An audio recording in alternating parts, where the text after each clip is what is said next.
Order. Calling this episode of Fights Gone By to order. It's your boy, broadcasting from inside the Brexit shenanigans, Jack Slack. That has been the only enjoyable part of this entire Brexit debacle, watching John Bercow go, order, and burn people. He's done well out of Brexit. He'll get like a TV show or something when he's done being the Speaker of the House. But yeah, in the meantime, we had some fights to take my mind off it, and some of them were pretty good. We got some news to talk about. We got a really good UFC London event coming up soon that they keep adding shit to, which is very, very suspicious. And we got a Fedor fight this weekend, which is actually a fight against a good opponent that seemed winnable, which is very nice as a Fedor fan. So let's get into chatting, and we'll run down today's news. News piece 1, Ben Rothwell's returning. Love a bit of Ben Rothwell in my life. The only thing that can slow him down is politics. He's fighting Blagoy Ivanov, who is my go-to example of a bad heavyweight, or a very mediocre heavyweight brought in to give JDS a tune-up. But then they brought in Pavlovich to tune up over him too. They should have just had Ivanov versus Pavlovich for Mr. Tune-Up 2019. But no, Rothwell's coming back to fight Ivanov, and that's a fun enough fight. Ivanov, if you don't know, was stabbed a couple of years ago, had to have an emergency tracheotomy and was put in on life support and so on. So how that will affect his reaction to the go-go choke, very interesting to see. If it hurts being put on the Adam's apple already, imagine after a tracheotomy. What else is going on? Oh, they announced that Jan Villante's next fight is going to be in UFC Fight Night Prague against Michael Oleksiejczuk. Really, the only answer to that is unlucky Prague. You're stuck with him now. No one enjoys watching Jan Villante except Chris Weidman, and that is enough to keep him in the UFC. On the subject of not particularly enjoyable fighters, Phil Defree, the KSW heavyweight champ, is going to be fighting Thomas Narkun, the KSW light heavyweight champ, in another champ versus champ fight to follow up on the two fights that Narkun had with the middleweight champ, Kaladov. So that's quite cool. Phil Defree being a heavyweight champion really just tells you how bad the state of heavyweight is outside the UFC, but Narkun is still considerably smaller than him, so that'll be fun to watch at least. Jessica Ai has been announced to be the next challenger for Valentina Shevchenko's title, the most necessary division in MMA. You know that fight's bollocks, you know that division's bollocks. Someone linked me the top 150 fighters on Tapology in the flyweight division this morning to argue that there is plenty of talent out there. And Priscilla Cachoeira's on the top page, so, you know, not a great division. Other people telling me that, like, oh, you need time to make these things better. Hasn't helped women's bantamweight. Anyway, what else is going on? Good news. Well, actually, this is a bit weird. Stephen Thompson, you know, top welterweight, is fighting Anthony Pettis, you know, guy who went down to featherweight because he hasn't strung 2 wins together in, I don't know, half a decade. But they're going to fight each other at welterweight in UFC Nashville on March 23rd. I don't know why. Perhaps he'll die, like the old lady who swallowed the fly. That is a very, very strange fight, but lots of people have been like, hey, it's a fun fight, Jack, leave off, blah, blah, blah. And you're like, well, is it? It's a top welterweight fighting a guy who recently went down to featherweight. But who knows, maybe Pettis kicks him in the body and that's all she wrote. But I could see Pettis just... Well, actually, you know, at least he's not going to back Pettis up. He's going to hang around at range, which is what Pettis likes. Going to be really weird watching Stephen Thompson float around the outside of the cage against a guy who's like almost 2 weight classes smaller than him. And then in terms of fun, it doesn't get much better than Edson Barbosa versus Justin Gaethje, which has apparently been agreed for UFC Fight Night in Philadelphia at some point in the next couple of months. That is a bloody good fight. That's a bloody good fight because, one, Justin Gaethje is exactly the kind of fighter who could just ruin Edson Barbosa's day. And do it probably worse than anyone up to this point. But Justin Gaethje is also the kind of fighter who, in the course of applying constant pressure, would run onto the kind of flying knee that knocked out Beneil Dariush. So you never know. I think that's going to be a real banger. And then, having joked that the co-main event announced for UFC London would end up being the main event like the last 2-3 times, the UFC have suddenly decided that they're going to put on an amazing event. And I feel much like a beaten spouse. Like, oh, see, they do love me. But yeah, just this card, you know, you got Darren Till and Jorge Masvidal announced this week as the main event, which is amazing if that fight actually happens. And then Leon Edwards versus Gunnar Nelson in the co-main. Fantastic. Jack Marshman's on the card. Danny Roberts is a local lad. Molly McCann versus Priscilla Cachoeira. Way! Gökhan Saki versus some schlub, so you get a nice knockout. Volkan Oezdemir versus Dominic Hayes, or Reyes, whichever he is. And that's a bloody good fight at light heavyweight. And then Tom Breeze is on the card against Cesar Ferreira, who was very scary until recently. So that's a bloody good card. I might actually go and see that. When is that? March 16th. Okay. Well, Brexit deadline is March 29th, and that's when the country goes to shit. So it might be my last chance to enjoy something before everything's on fire. Oh, that looks good. I would actually get a press pass for that. So there's the news for the week. Let's have a look at those fights that happened. There was one event on, but I don't even remember the names of the guys fighting. The flyweight title fight, no, strawweight, but at 125 because one's weight cutting thing that may or may not exist. Their strawweight title fight was good fun. It was the teammate of Kevin Bellignon.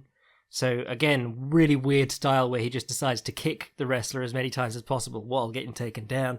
Unfortunately, it didn't really work for him. He was a Japanese lad, and he touched gloves in the fourth round and did a takedown. Now, if you sucker punch a guy off the glove touch at the start of the first round, you're a dickhead.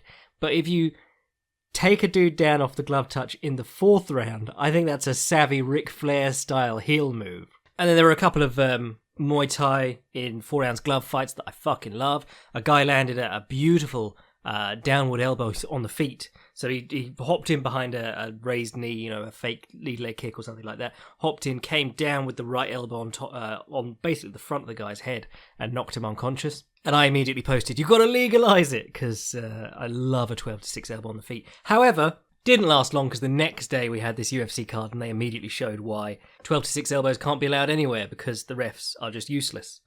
And then there was a women's fight in like the co-main event that was just they got into a leg scramble and it was really, really bad. It was like a couple of white belts in a double guard pull trying to leg lock each other. But yeah, not too bad. One's fairly decent. The only thing that I can't stand about one's the actual product is the trailers they run in between stuff, because Chatri's so desperate to get whatever the equivalent of a Singaporean knighthood is. He's just constantly making himself out to be the great philanthropist.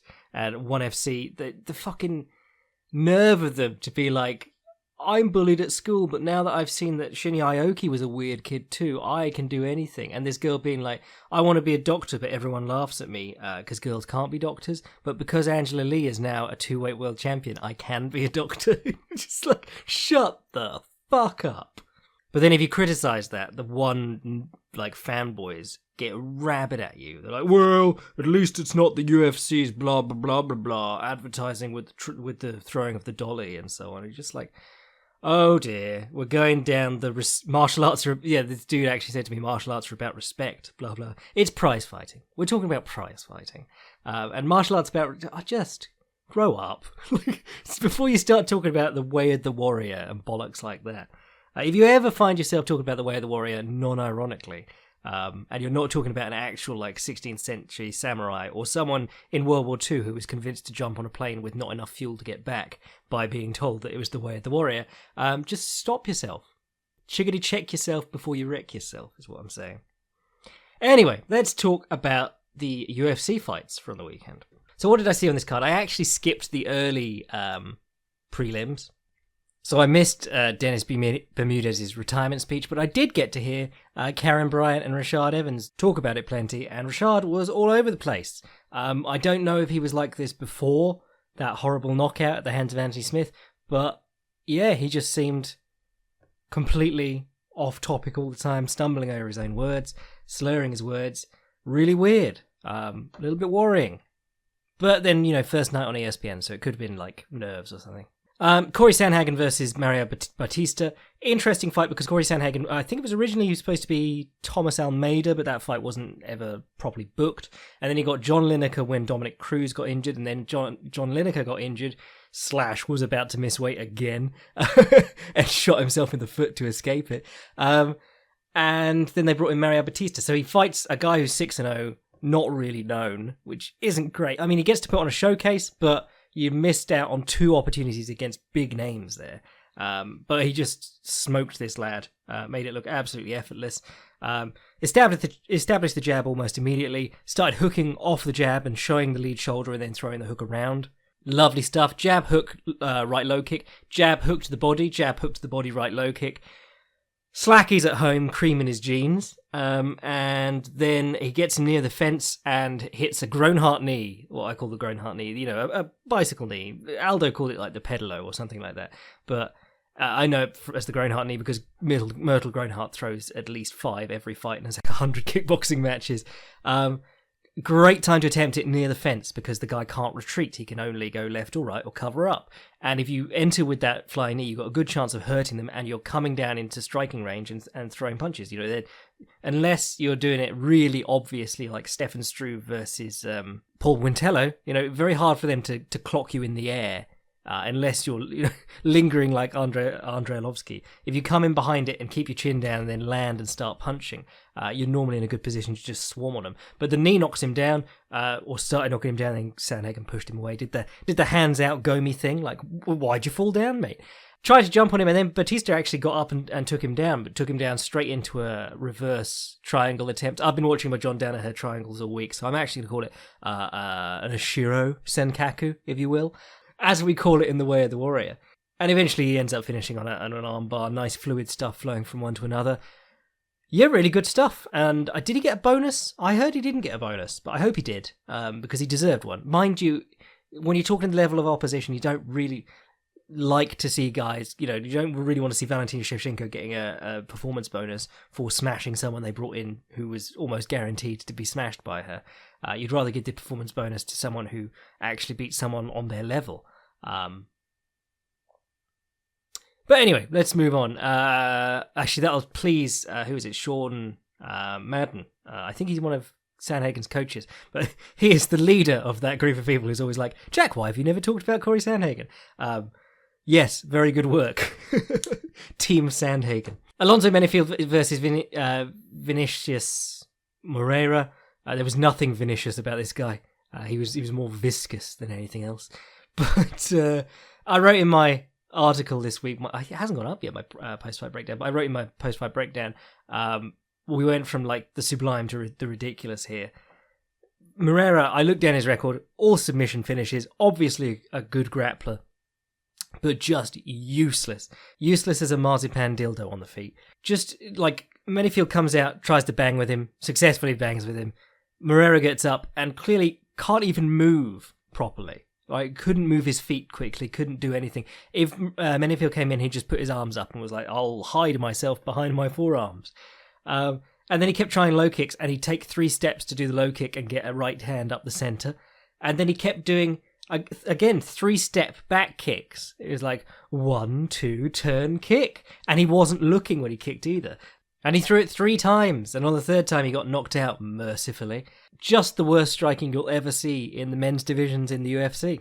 I posted it on Facebook with the phrase, all the grace and agility of a garbage barge, and someone replied, these NFL guys, clearly looking at Menefold and thinking he was Greg Hardy, which was just gold. These heavyweights do all be looking alike. Sorry, light heavyweight, whatever. Just no talent in either of those classes. But then came Jojo Calderwood. I was cautiously anticipating this fight. I do like Jojo. Was it her last fight she won by the triangle and everyone was saying she's improved on the ground? And you're like, well, we don't really know. Now, Lipski, she's quite well regarded in terms of ranking, but again, that doesn't mean much in the women's flyweight division. She's on a 9-fight winning streak or something like that outside the UFC, but then Priscilla Cachoeira was 8-0 outside the UFC. However, she did come out looking like inspired by Wanderlei Silva. She was just doing the windmilling stuff, immediately caught Jojo in the headlights. Jojo pushes to the clinch, takes her down, controls the first round. Second round, Jojo's established the threat of the takedown and is able to use that front kick, which has always been a problem for her in her career because she's got a great front kick, but you can't use it if you're against a wrestler or someone who's going to take you down and threaten you on the ground, because you'll get taken down and threatened on the ground. But by establishing the threat of the takedown and her submissions on the floor, she was able to use her front kick to break Lipski at the hips whenever she was throwing her windmills. And she was also using a jab nicely, getting her head off to the side and cutting down the centre with the jab. Really nice. And I've always said that Calderwood needs to improve her jab because she's long in both classes she's fought in, and it would pair well with the front kick, and also it's just taking advantage of getting down the straight line. You don't have to be as quick if you're not windmilling. Even though she's fairly sluggish as a striker. She didn't look that sluggish in this fight, actually. I thought she looked really good. Lipsky took her down. Oh no, she ended up on the floor in the last round, but she was immediately up on her shoulders looking for arm bars. Yeah, she seems to be improving at a rate of knots. Is she still at TriStar? I'm not sure where she is at the moment, but she's doing very well. And again, that's the process of fighting. You've got to find the right people at the right time and the right weight, and all the things going on in your life will affect you, and the right opponent. There's no saying that Ariane Lipski wasn't, was a particularly tough matchup for her. The windmilling striker who JoJo can take down whenever she's in trouble is pretty good as a matchup for JoJo, I imagine. I did like the occasional upward elbow attempt from JoJo. Another technique that doesn't require you to be incredibly fast, but will punish someone who's very aggressive. And takes you right into the clinch, and she did good work from the double collar tie, which was interesting because I believe Lipsky's a King's MMA person, so she'll have loads of experience working with the double collar tie. Then on to the prelim main event, Donald Cerrone versus Alexander Hernandez. This one went pretty much how I expected it to. I was completely wrong on Henry Cejudo versus TJ Dillashaw, and Gregor Gillespie just didn't even struggle at all when I thought he'd have some trouble. I thought there'd be something interesting going on there. But no, I pretty much called this one spot on with my pre-fight stuff. I was like, Hernandez will beat him to the punch. He's got to be able to do that consistently, but he's going to have a big reach disadvantage and height disadvantage. Don Cerrone, every time we talk about him, it's the intercepting knee, because it's the one thing that he's added to protect him from being overwhelmed. And he was getting overwhelmed early on, and then suddenly started timing the knees. Alexander Hernandez kept jumping onto them. And where Alexander Hernandez was going out the side door, after he started taking knees in the gut, he was going straight backwards. And every time he went straight backwards, Donald Cerrone would follow him with the right hand. And Donald Cerrone's hands are loopy as fuck, but he'd still catch him on the way out with the right hand. And then he went back to the corner, and I was really pleased to hear Hernandez's corner going, stop leaving on a straight line. He's following you, he's chasing you down the train tracks or whatever it is. Actually, really like that they had Trevor Whitman talking about the corner advice during this one. Because by doing that, they can not show like half of what each corner's saying between some replays. They can just show the replays and then have Whitman, who's been listening to the corners, come and say what he was listening to and what he thought that each fighter would take away. He did say they were giving too much information to Hernandez, which was quite interesting. But yeah, that intercepting knee starts slowing Hernandez down, starts him going straight back instead of out the side door, and then the right hand starts catching him on the end. And then the slower Hernandez got, the more he would get in and hit. He'd hit the body or hit the head with his hands, and then he would get caught with one on the way out, two on the way out, and then as the fight progressed, Donald Cerrone would start clapping a hand behind his head for the collar tie and start smashing him with 2 or 3 elbows and knees on the way out. So it was turning into this 1-for-4 on the part of Hernandez. There was a nice moment where Hernandez moved in, and Donald Cerrone, who is at least a head taller than Hernandez, somehow gets his head below Hernandez's in order to try and butt him, gets the collar tie, starts gripping the cross wrist, and was going to do exactly what he did to Leon Edwards, which was put his fingers inside the glove and pull away for the high kick attempt. But unfortunately, Hernandez got his hand away, but he just elbowed him in the head like 3 or 4 times instead. Rough housing for Donald Cerrone, but always fun to watch him go to work. Very exciting fighter, regardless of whether he's winning or losing. Interesting that Hernandez did so well holding him off in the wrestling in the first round, because Cerrone, as soon as he starts struggling, it's like, I'm going to duck in on a takedown now, and he couldn't hold Hernandez down. Hernandez went even with him in the wrestling, even though he was much smaller. So not terrible for Hernandez. Came off as a massive douche in all the pre-fight stuff. Just really bad at trash talking. People like trash talking if there's like a, out the side of your mouth wink to it. But he's just super serious and saying things that aren't funny or clever. But yeah, good on him. And Donald Cerrone set a load of more records in this fight. Most under Zuffa, 40 fights under Zuffa, 30 fights in the UFC.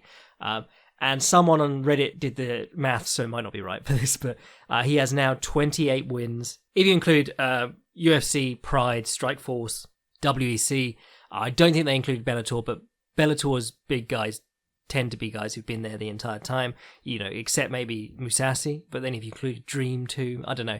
But if you include the big 4, Donald Cerrone has 28 victories in those organizations, which takes him over Wanderlei Silva for top place. Wanderlei Silva has 27, but Wanderlei Silva fought a heap of Japanese cans in between that time. And I said that on Facebook, and everyone understood what I meant. I meant guys like Iwasaki, the 0-0 karateka, who was brought in once Wanderlei Silva was already the champion, to get his ass kicked by him, and never fought again.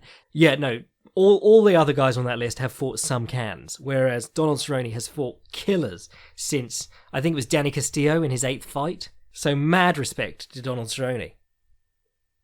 Never a gimme. Not as much respect for naming his son Danger. So what else happened? Oh, onto the sort of main card tilt. Glover Teixeira versus Carl Roberson. Downward elbows to the back of the head. I've said this before, but I would not care if they banned all downward elbows, as in like 11:30 to 5:30 or whatever people say, from the single leg position or whatever, or if the opponent's in on a takedown, while it is a great equalizer for the guy performing them, and that makes it more interesting watching strikers go to work. Almost always they will elbow them in the back of the head, right in the brainstem, and the referee will do nothing about it. Roberson threw like 5 in a row here, caught 3 of them on the back, on the optic nerve of Glover Teixeira, and Glover Teixeira just is slumping and manages to recover because he's insanely tough and come back and win. But at the end of the fight, he just looked like, why'd they let him elbow me in the back of the head a dozen times? So I think it was Big Dan Mergliata was the ref for that fight. Just dreadful. And again, the one I kept referring to a couple of months ago was Emil Meek, just donkey elbowing this dude in the back of the head a dozen times. No warning at any point. Terrified of people getting hammer-fisted in the back of the head from, like, the turtle or side control, but not a word if you downward elbow them square in the back of the head when they're trying to take down. Paige Van Zandt versus Rachel Ostovich. I hadn't seen much of Ostovich before, but can certainly say that the girl does have an ass like I've never seen. Good, solid scrap, fun stuff. Paige Van Zandt scrambles through to win. Her striking is worse by the day. Literally looking up at the ring lights when she's throwing up punches. Derek Brunson levels of chin exposure. But yeah, scrambled through, got the armbar, good on her. Towed the company line in the post-fight, didn't say anything about Greg Hardy, and got a sponsorship as a result. Joseph Benavidez versus Dustin Ortiz was decent enough. Joseph Benavidez picks up another win, scrappy, lining him up for that rematch with Cejudo, who I think is just levels above him now, to be honest. Gregor Gillespie versus Yancy Medeiros. Again, I was hoping Yancy Medeiros could show him something, but absolutely nothing. And that's not a slight on Yancy Medeiros. That's just Gregor Gillespie drives a high pace. And he's another one of these guys that if he gets his hands locked around you, you're not going to be able to break him very easily. He shucks his way to the back on the body lock or whatever, and then he's just all over you, rolling with you, returning you to the mat, dragging you down on top of him in crab rides. His first takedown in the UFC was dragging a dude down into a crab ride because he was just desperate to get him down and he had the back body lock. And what was quite interesting was that Yancy Medeiros was looking for that old Sakuraba move. Sakuraba did it to Carlos Newton, where when they're on your back with a body lock, you push one of their legs down and sort of scoot your butt over it and then try and grab it between your legs and pull it through and start attacking the knee bar. And while that will happen because like the grappling between Carlos Newton and Sakuraba was sort of loose and primitive and flowy, there's more opportunities for it nowadays because guys in the grappling game at large are using the crab ride more. It's been around in wrestling for years and years and years, but it's starting to play more into the no-gi grappling game and so on. The Meows are very famous for their crab ride and coming up on the back or the leg drag. And dudes found very early on that instead of trying to scrape them off their backs, it's easier just to drag one of the Meows' legs through and start a leg lock battle. So yeah, Gillespie dragged him down into the crab ride, and Yancy Medeiros was trying to scoot over the leg and pull it through for a knee bar attempt or a leg attack, which was pretty cool. But otherwise, it was just all Gillespie this fight, just taking him down, mat returns. Nice Granby attempts from Medeiros, but Gillespie just followed him. And then flattens him out and pounds him for the stoppage at the end of the second round. One of those stoppages where you're like, well, he wasn't in a huge amount of trouble, but he was completely powerless and flattened out and wasn't stopping the punches, even though they weren't big punches. Then in your co-main event, you got Alan Crowder versus Greg Hardy. Greg Hardy, massive piece of shit. And every time they mention him, they're talking about how hard he hits and how gigantic he is. And every time they say it, you just think, how small was that woman compared to him? But on they went with it, and they had Stephen A. Smith on for some fucking reason. Josh Gross, who I love Josh Gross, was saying, actually, Stephen A. Smith's been around a lot longer than a lot of people think. He was in the backstage with me for Couture versus Liddell or something like that. I was like, well, he's still made his career just saying stupid shit. He's the Jim Rome, Skip Bayless, Brendan Schaub school of terrible takes on purpose. But yeah, Crowder very quickly showed that Greg Hardy has almost no cardio, and if you lean on him, he will exhaust himself. I was really disappointed to hear that Greg Hardy's working at ATT. Very sad that someone like Brownie would work with this guy. Especially when you're working with people like, the top females in the sport like Joanna and Jacek. I don't know, maybe that's me getting preachy, but the dude seems like a massive douche because he keeps talking about the thing that happened to him instead of that thing I did. Maybe I'm just concerned because when we had that New York hearing, it was all... There seems to be a connection between spousal abuse, or domestic abuse rather, and MMA fighters. And you're like, no, there isn't. There's just a lot of shitlords who go into fighting. But yeah, illegal knee on the ground gets that over. Mixed opinions on that because, like, a lot of people think knees on the ground. I'm of the opinion that knees on the ground should be legal, but it was fairly blatant that the dude was on his knees. You can't have, like, the hands were down, were they not? Were they? He was coming up, sort of thing. The guy stayed on his knees because he thought he was going to get kneed otherwise. And he did get kneed regardless. Very clever of them to not interview him afterwards, though. They acted like, oh, he's been knocked out badly, he's going to have to go backstage. But no, just don't interview him because you probably don't want to hear what he has to say about Greg Hardy. Henry Cejudo versus TJ Dillashaw. Again, I'm probably going to just skip over this because not a lot happened. It was just he got caught with a kick quickly. Cejudo jumped on him, hammered him while he was on the mat, and he didn't really recover. It was the same sort of thing as the Dodson one. I think the Dodson one was less... He was hurt less in the Dodson one than this one. The Dodson one, he got knocked over and then stumbled getting back up and couldn't get back up in time. In this one, he just couldn't get back up. I think people are going to use this as another interesting thing about the sort of weight cutting and affecting your chin, because TJ did make the weight cut, didn't seem to have any trouble, but was obviously cutting a lot more weight, and very quickly got taken out of action by stuff that you don't think would have hurt him up at... Well, certainly it wasn't like taking the best punches from Cody Garbrandt and just standing there. But anything that makes people reconsider unnecessary weight cutting, I'm well in favour of. Well done to Cejudo. He's now beaten DJ and TJ back to back. That's insane. Hope he starts getting the respect due to him. And I'd love to see that third DJ match, but DJ's retired to fight Scrubs in Asia in the organisation that Matt Hume makes the rules for. So, yeah, shame about that. So now we're left in this spot where does the 125 division continue or not? I think Cejudo's acting like this win ensures the future of the flyweight division, when in fact what I think this win does, particularly the manner that it happened in, I think it sets up a bantamweight title match between the two, and the flyweight division then closing. The new belt, by the way, I'm not sold on it. Like a lot of people, there was a sort of a wave of backlash, and now people are sort of coming around to it. As expected with these things, people don't like new stuff. But the very obvious bit is that you, instead of getting a new belt every time you win, you get a new stone in your existing belt. You get one belt. Someone told me it looked like the top of a Quality Street tin. I said that it looked like it was made out of chocolate wrappers and Ferrero Rocher. There's been a few hot takes on what it looks like. But the stone per defense rather than a new belt per defense, that's basically the Demetrius Johnson rule, because I bet Demetrius Johnson cost them almost as much money in belts as he earned them in people actually watching his fights. It'd be hilarious if they only rolled that out for the flyweight division and they'd never use it for another division. But nonetheless, I've come round to it. It looks all right. It's just a shame that you only get one now. But it does stop people being like, saying 4-time UFC champion when they mean UFC champion with 4 defenses or 3 defenses or whatever. You're 4-time if you lose it and regain it 3 times after having won it the first time. Anyway, so yeah, not a bad night of fights, I thought. Gillespie and Cerrone stood out. Jojo Calderwood had a great performance. Sanhagen obviously had a bit of a showcase. Glover Teixeira made sure that there's no new talent coming through anytime soon in the light heavyweight division. And Greg Hardy lost. So everyone's a winner, really, except that main event really drew parallels to the first night on Fox.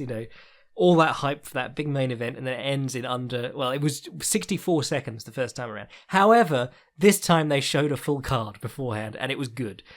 Whereas last time it was a whole hour of talking for a minute of fighting, which was absolutely baffling. Anyway, let's do some questions, and then we'll preview the Fedor Bador fight, and then we'll get out of here for this week. Hey Jack, first of all, thank you for your answers to my last question. I've been practicing the Muay Thai elbows in the gym ever since you posted that highlight on Reddit. My question for you today is this. Looking at a lot of the better younger strikers in the UFC, brackets, Moicano, oh good lad, Holloway, Calvin Kattar, Whittaker, and to a lesser extent Darren Till, it seems like they're able to set the pace and dictate when engagements happen because of their quick, crisp straights are their primary weapon. Is it possible to, quote-unquote, lead the dance, particularly in MMA and non-Thai kickboxing, without good straight punches and good feints, specifically a good jab? Cheers, Jake.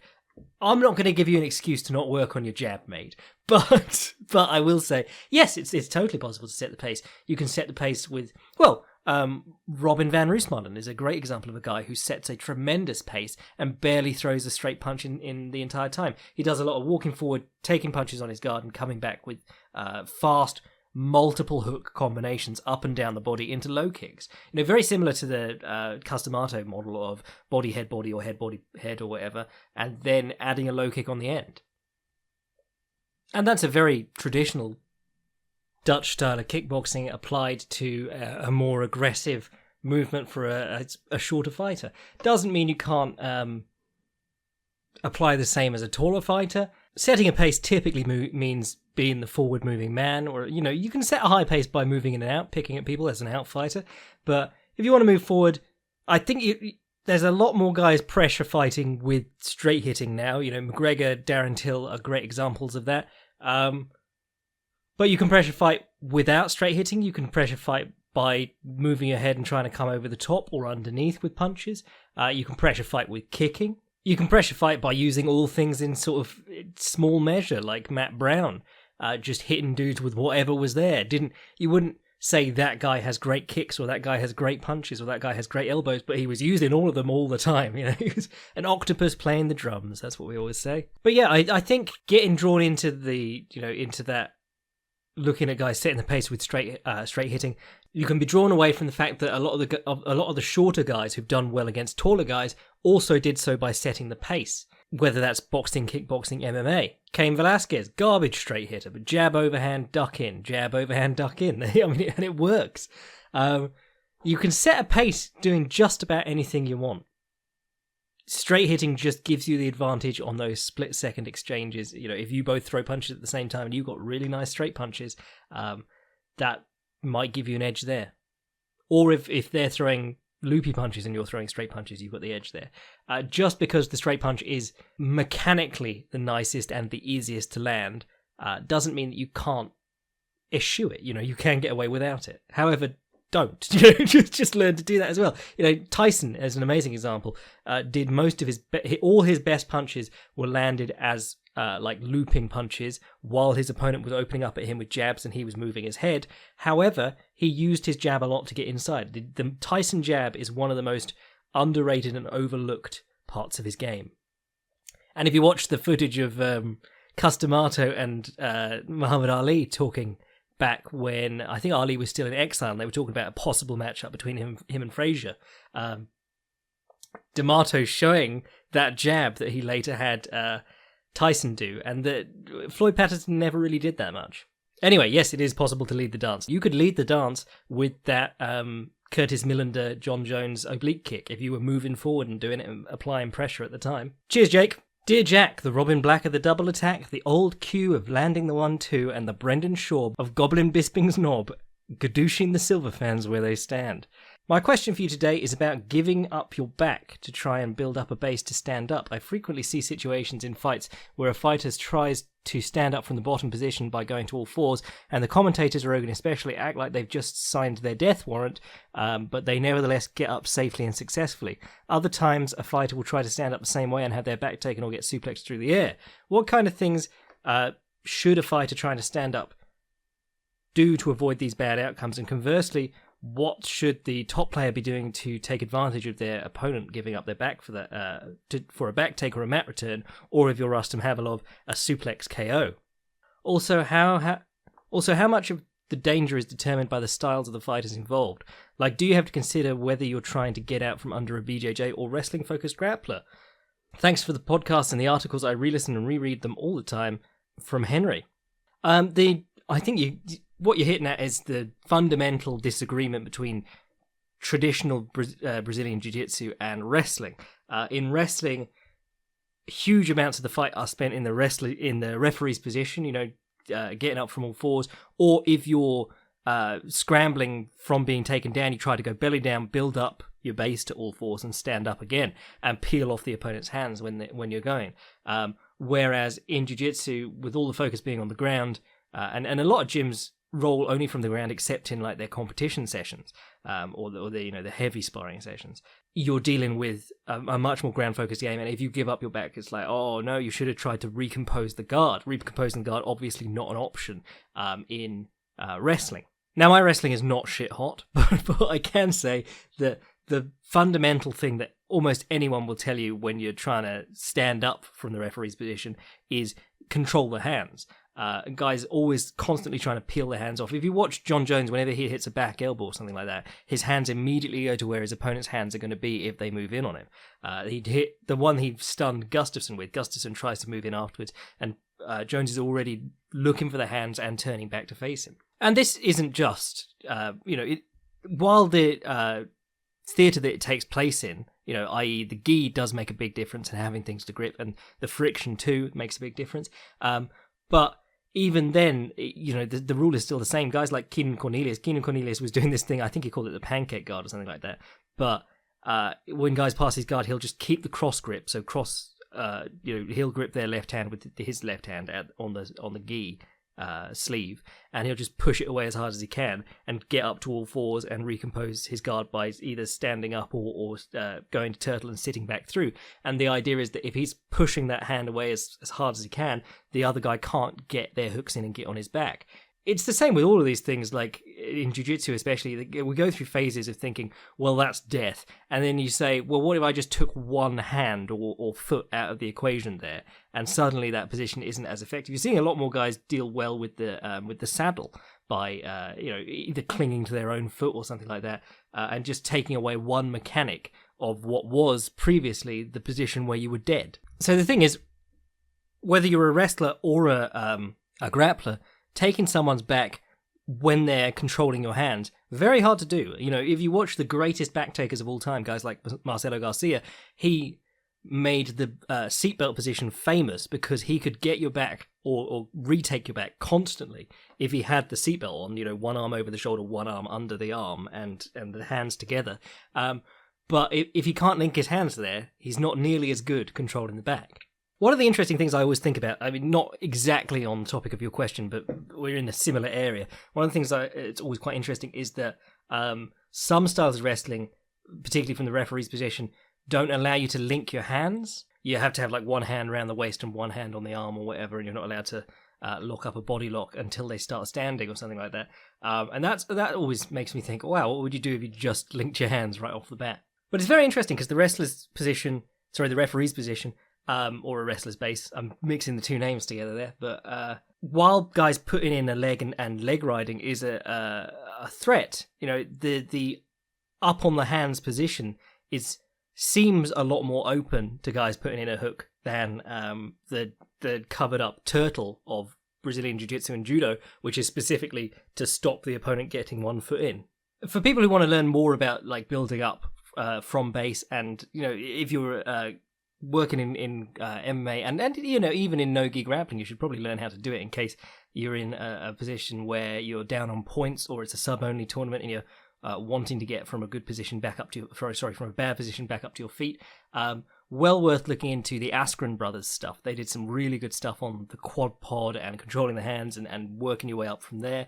And the quad pod's a really interesting position too. Like, it's that sort of downward dog position guys push themselves up into. And if you watch George St. Pierre versus Nick Diaz constantly goes to the turtle instead of the guard so that he doesn't get stuck on his back and keeps quad podding up. And then George St. Pierre will switch to the front headlock and Nick Diaz will be able to shuck his way out. But yeah, I think it was Ryan Hall said it best in one of his, I think it was his guard series, one of his guard defense series DVDs.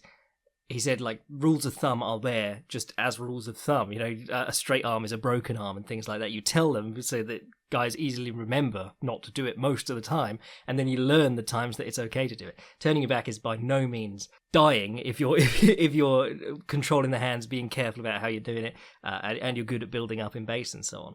I mean, if you look at Robert Whittaker, if he couldn't turn his back to Jacare, and, you know, Jacare's a monster when he gets on dudes' backs, but he turned his back to Jacare and Yoel Romero, and that was some of the best defense he did against them in the wrestling. Anyway, cheers, Henry. All running out of time. Better talk about this Fedor v. Bador fight. Fortunately, I'm looking at the rest of the card, and there's not an awful lot on it. What have we got was this good aside from them? It's a Bellator card, so there's a dozen dudes with 0-1 records. They tried to get a dude with an 0-12 record in amateur fights and like 0-3 in pro fights. They tried to sign them for the same card as MVP versus Daly, and the Connecticut Commission actually pulled it, which is just telling you how bad that is. AJ Agazam is taking his first MMA fight against Jesse Roberts. Cool. He'll win that probably. Might get knocked out, which would be amazing. Ricky Banderas is back against Juan Archuleta, who's 21-1. That's a big, that's a good record against someone who's 11-0. I do like Ricky Banderas. Jack Swagger or Jack Hager. They've got him down here as Jack Swagger on Tapology. I think Bellator will probably sell him as that. Did the UFC sell CM Punk as CM Punk or Phil Brooks? Because they sold Mirko Krokop as Mirko Krokop and Mauricio Shogun as Mauricio Shogun, or Shogun Hua, or whatever it is. You know, there's not really hard and fast rules on whether you're allowed to use a nickname or not, but I think Jack Swagger, is that owned by the WWE? Well, we'll soon find out. But he's like 6'8", and I think he beat Cain Velasquez in amateur wrestling, didn't he, or something like that? So he's fighting a 1-1 heavyweight. While having one skill shouldn't, you know, people always ask what's the most important skill in MMA, and I go, don't get down that path. You know? It's like when people are like, if you don't have a good jab, just work on your jab, mate. Don't think of it as like, I'll just drop that now. But if you're going to have one skill going into MMA, wrestling is the be, you know, it's, if you're struggling on the floor, you keep it on the feet, or you work your way back up to the feet. If you're struggling on the feet, you take it to the floor. You are in control of where the fight happens. You could be beaten in both those places, but at least you're in control of it. You could shoot takedowns and back up, like Fedor versus Nogueira, if you want to get the points for the takedowns but not actually follow up on the floor. So Swagger should win that one, obviously. I hope they get Dutch Mantel to give him like an intro or something, or do his interview afterwards. It's the right climate for that sort of stuff, to be honest. Aaron Pico's in the co-main against Henry Corrales. Corrales is 16-3. That's a good...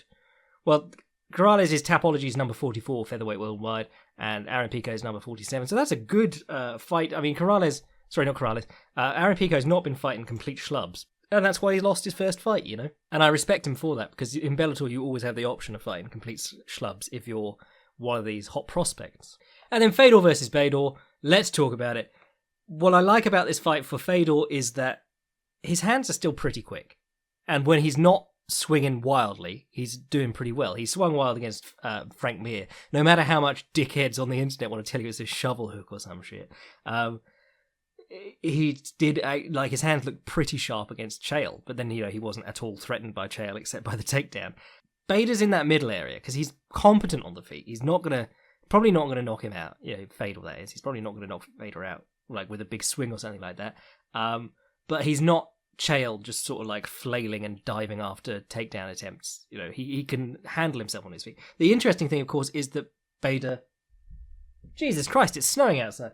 The interesting thing about Bader is that he has this sort of like... If he's worried about his opponent, his striking disappears. If he's not worried about his opponent, he'll surprise you with good striking against opponents where you're like, why didn't this come out against Rumble Johnson or whatever? So I'm wondering if he's going to be concerned about Fedor's power.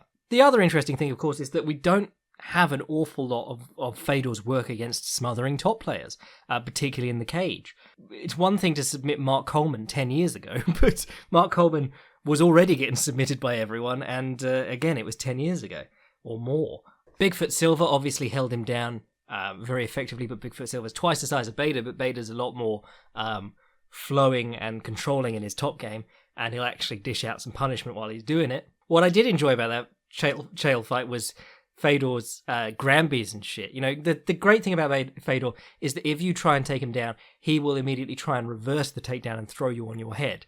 He's not like desperately trying to stuff takedowns at all costs. He's always doing something exciting and trying to make you pay for it. So yeah, that'll be interesting. I'm just wondering what he can do if Bador gets on top of him, because Fedor's guard game is very old school and very sort of basic. You know, it's the move your head, evade the punches, dig an underhook under the leg and pull yourself around into a quick fire armbar. I mean, if you could armbar Bador, that'd be fucking incredible. But the thing Bador's been pretty good at is avoiding the closed guard altogether, working a lot from half guard, passing well, you know, smash passing dudes and cradling them and stuff, sitting on one leg and hitting them as they build up along the fence. I've not seen Fedor do an awful lot of wall walking. You know, the closest things we've seen are things like against Brett Rogers, when Brett Rogers pushed him against the cage with double underhooks. He tried to like foot sweep him off the cage and then got out the side door when he'd moved Rogers' weight and had him like adjusting. I think that's so strange that Fedor's still such an unknown in the cage, in terms of the grappling parts of the cage, because you know he's so much of his recent career has been swinging wild with dudes who are willing to swing wild with him or who are too small. Or sometimes both, like Fabio Maldonado. Now, I wasn't super hyped on Fedor beating Chael. I wasn't super hyped on Fedor beating Frank Mir, but Fedor beating Ryan Bader, given Bader's recent run, I would actually be pretty impressed. And in some ways, it's a good matchup because Ryan Bader is a bit chinny and a bit deer in the headlights on the feet sometimes. But in other ways, this is a horrible matchup for Fedor because Fedor hasn't shown an awful lot of like guard recomposition and shit like that on the ground in a decade or so, you know? It's been quick knockouts and not dudes holding him down. Again, with the exception of Bigfoot Silva. And Bigfoot Silva got him into like a wild brawl and then just timed a double leg under an overhand from Fedor, which was coming like clockwork. Fedor's striking was so bad in that fight. You know, you see these clips of Fedor working the pads, and you're going, God, he's fast and crisp and varied, and then he just comes out and throws the overhand over and over again, and you're going, what's happening, dude? You're just forgetting that you've actually got crisp hands. The interesting one, actually, when we return to the Bigfoot Silva fight, Bigfoot Silva's takedowns were never great, but he had like 60 pounds on Fedor, and he had a double leg position along the fence, you know, ready to pull Fedor's legs out, and Fedor was just working on a guillotine, which was Fedor's go-to in rings, was just hold the guillotine like at all costs. Even against Ricardo Arona, he let Ricardo Arona mount him while he's holding this guillotine, never going to finish it, but still holding it. And he was holding this guillotine against Bigfoot Silva, and Bigfoot Silva had to like pick him up off his feet and still couldn't get him down. The dude's balance is incredible. So I'm wondering, because I mean, Chael did get him down, and I think he got him down off like a low single at one point, but I'm very interested to see what Bader can do here. I just can't get over the fact that I can't really think of Fedor's ground game on the bottom against a very good fighter, except against Nogueira in the first fight. Like, actually, and in the third fight, there were moments when Nogueira would get on top and then Fedor would hit like an explosive escape up to get on top. There's one from Side Control where the escape is in his book. He just like walks his feet away from the dude and then sits up into them. You're going, I don't think I could do that, Fedor, to be honest. But yeah, there's such a small amount of footage of him doing that, given that he's had like 40 fights. As in fighting on the bottom, that is. Against guys who aren't wrestlers who are going to sit in his guard or Hongman Choi. Well, say what you want about it, but it'll at least be interesting. So we've got that to look forward to. And fuck it, if Fedor wins, he's got like the winner of Minikov Congo after that. And Minikov, I think, would be I don't know. I will wait and see what Minikov can do against Congo. Because if Minikov comes in and loses handily to Congo, I'll be like, well, I'm off the hype train. But I've got 1 foot on the hype train and 1 foot on the platform. And the hype train hasn't really left the station for me yet regarding Minikov. Anyway, I've dragged on a little bit long now. We'll catch up later when the Bellator's happened, and we can talk about Fedor being back or Fedor needing to retire as is appropriate. I'll probably write something about Fedor, maybe like a career retrospective with a build-up to the Bader fight later in the week. Do you like Chinese history? Do you like learning about the Empress Dowager Sushi, who ran the country as regent twice by picking two different people who died mysteriously, and who allegedly had an enormous clitoris that she liked to rub against her lovers' anuses. Does that interest you? Because that's the next Patreon episode, and it's coming out in a few days. If you just want to support the podcast because my life savings are about to turn to crap because of Brexit, sign up to the Patreon as well. If you have a question for the podcast, fightsgonebipodcast@gmail.com. And if you want to keep up with what I'm writing at any time, the fightprimer.com. I think I'll probably be releasing a small study on Curtis Millender this week for the Patreon boys. But otherwise, most of it should be on the Fight Primer, depending on what I'm doing. I'm your boy Jack Slack. This has been the Fights Gone By podcast. Cejudo and his biscuity tin belt bless.